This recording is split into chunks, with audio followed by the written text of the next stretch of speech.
Hi, VencoreWeather.com meteorologist Paul Dorian here on Wednesday, January 31st. A cold morning here in the Mid-Atlantic region. Temperatures basically down in the teens throughout the I-95 corridor, and will turn milder again on Thursday with high temperatures likely in the 40s in the D.C., Philadelphia, New York City corridor, but colder again for the weekend, and basically an colder pattern is unfolding now. It looks like it'll be a relatively sustained period of cold, probably through much of the month of February, perhaps even into the month of March.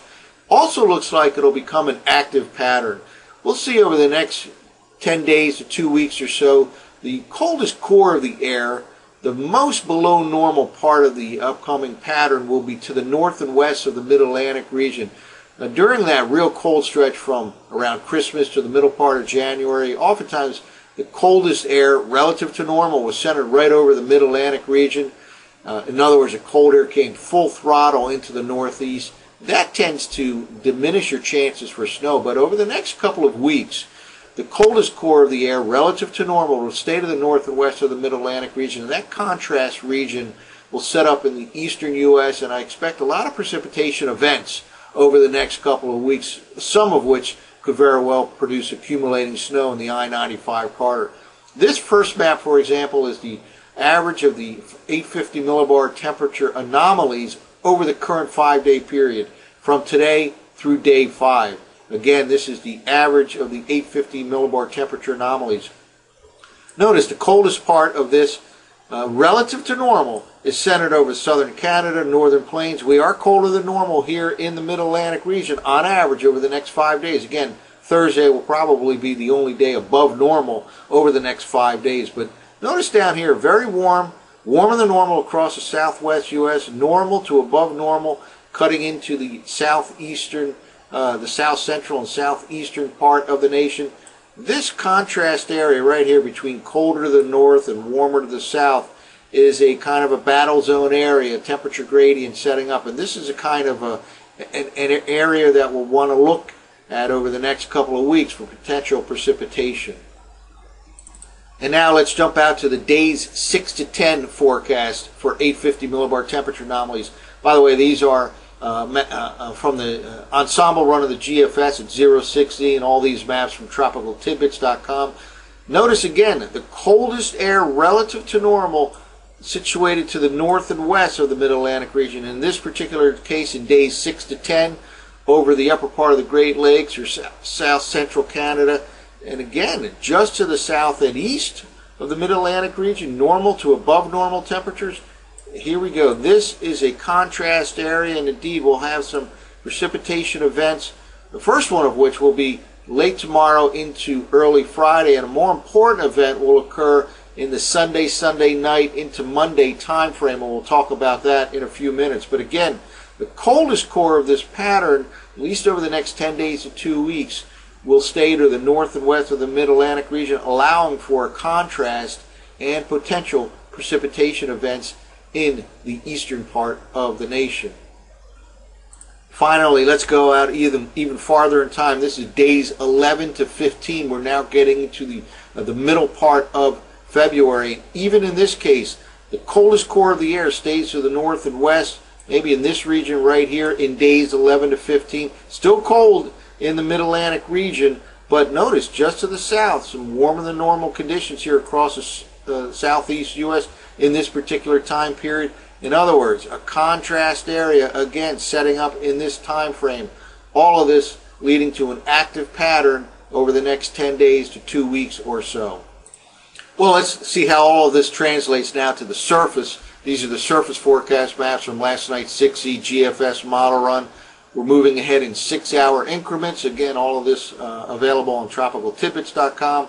First of all, let's move ahead here. High pressure moves off the coast. A cold day today, highs generally in the 30s. But as this high moves off the coast, low-level flow of air will come from the southwest to the northeast, pumping milder air into the Mid-Atlantic region on Thursday. Here we go by tomorrow morning.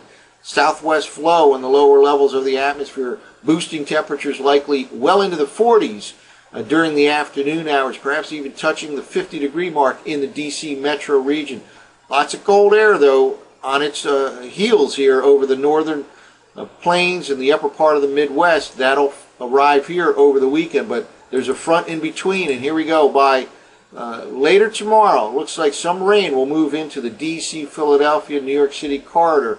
Now again, this is what I'm talking about, a nice battle zone here with precipitation, with warmer air to the south and east and colder air to the north and west. Rain moves into D.C., Philadelphia, New York City late tomorrow, probably during the latter part of the afternoon. But then, as that colder air arrives, there certainly can be a changeover to snow late tomorrow night before it ends by early Friday morning. Does not look like a big snow event at all. Little or no accumulations expected at this time, but we'll continue to monitor this. Then Friday, the cold air comes in, at least for a couple of days. Friday, windy and cold. High temperatures not far above freezing in most areas in the I-95 corridor, quite a bit below normal for this time of the year. Then let's push forward here. That high pressure dives into the eastern part of the U.S. Saturday, also a cold day. High pressure still in control. But then we move forward here into Saturday night. Notice moisture starting to push northward out of the Gulf of Mexico. This is kind of a key. This next threat, Sunday night, and Monday is probably the most impressive we've had in a while, because Gulf moisture will get involved. Temperatures will be a question, though, whether it's all snow or a mix of snow and rain or some combination changing over to snow. All on the table right now. But let's move ahead. Here we go. By late Saturday night, early Sunday morning. It's a Super Bowl Sunday here. Some snow depicted by last night's GFS model run. Again, lots of Gulf moisture here. So this is certainly a threat to watch over the next few days. Gulf moisture involved. Some snow, according to GFS here, by Sunday morning. Let's keep moving forward here. Low pressure starts to develop here. Still some snow, but rain right on the doorstep here of the immediate I-95 corridor region. And it will be a close call here between snow and rain. Could very well be some kind of a combination of the two. Accumulating snow is certainly on the table as well. Let's move forward here.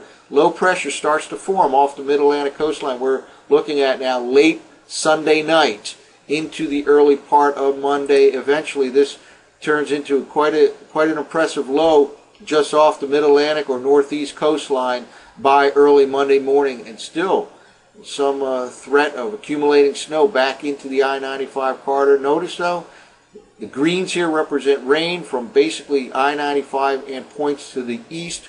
A close call.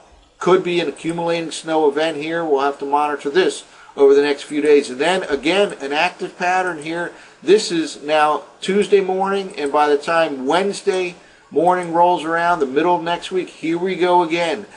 Precipitation breaking out in that contrast region between the much colder than normal air to the north and west relative to normal, and warmer air in the southeastern part of the U.S. A battle zone here in terms of temperatures in the eastern U.S. over the next week to 10 days, perhaps the next 2 weeks, all resulting in active weather patterns and numerous precipitation events to monitor. So again, rain likely later tomorrow into tomorrow night, then colder air pours in, and it looks like that rain could end briefly as some snow late tomorrow night into very early hours on Friday. For the bulk of the day on Friday, it'll be precipitation free. Then a more impressive event comes Sunday into Monday. More impressive in terms of precipitation possibilities, because the Gulf of Mexico opens up. Moisture from the Gulf will flow into this system. The temperature, the rain-snow line will be something to monitor over the next few days, and then potentially another event by the middle of next week. So active weather over the next couple of weeks. That's it for now. For VencoreWeather.com, I'm meteorologist Paul Dorian.